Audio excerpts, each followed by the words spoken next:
Hi there. I'd like to give you some thoughts on how I view the homeless situation in our society as I'm visiting with many of you. This is the number one priority. To do that, I'd like to take you back in history. There was a wonderful woman back in the 1800s to recognize that there were people in our society that had been born with severe mental disabilities and some with severe physical disabilities that were to the point that their families at some point in their life could no longer care for them. And so she created what we used to call institutions for the mentally ill. And they were put in those for life because they were not able to function within society.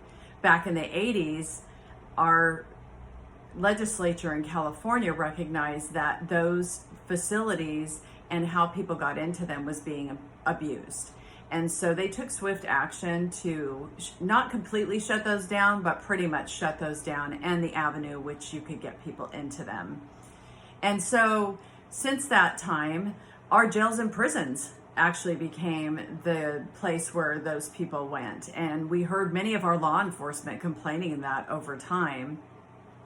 And then in the recent years, the past decade, we've passed Proposition 47, 57, 209. We've had tools taken away from our police to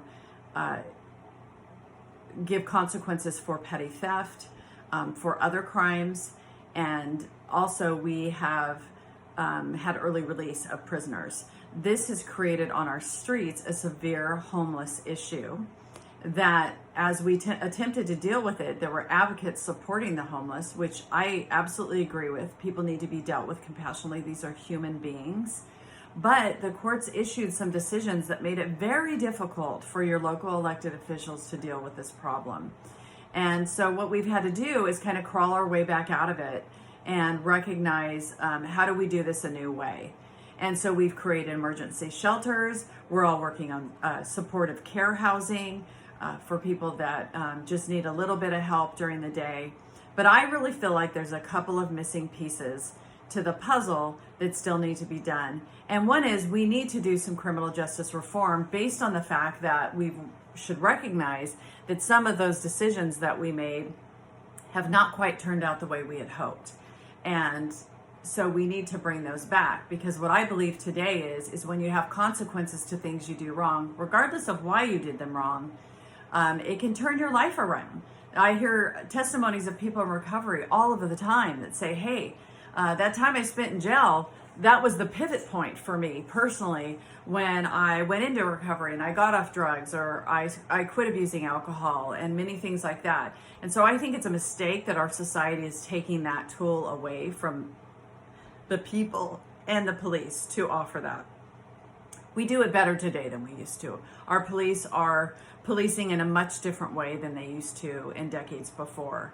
And also in kind, I think we need to bring back permanent supportive care for those that are the severely mentally ill that just even with supportive housing cannot function in society.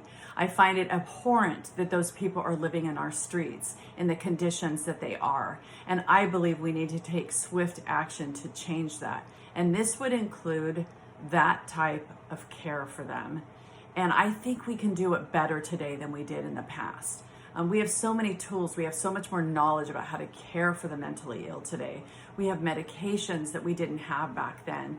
And I believe we could do it better, and we could do it very well. And that would really put a dent and kind of a bow on all the effort that's been made. But there's going to take a lot of leadership courage to make this kind of change, and a lot of working across the aisle. And it would be my hope when I get up there that I could start those conversations. Sacramento has already showed in some of the recent legislation that they're recognizing that more needs to be done.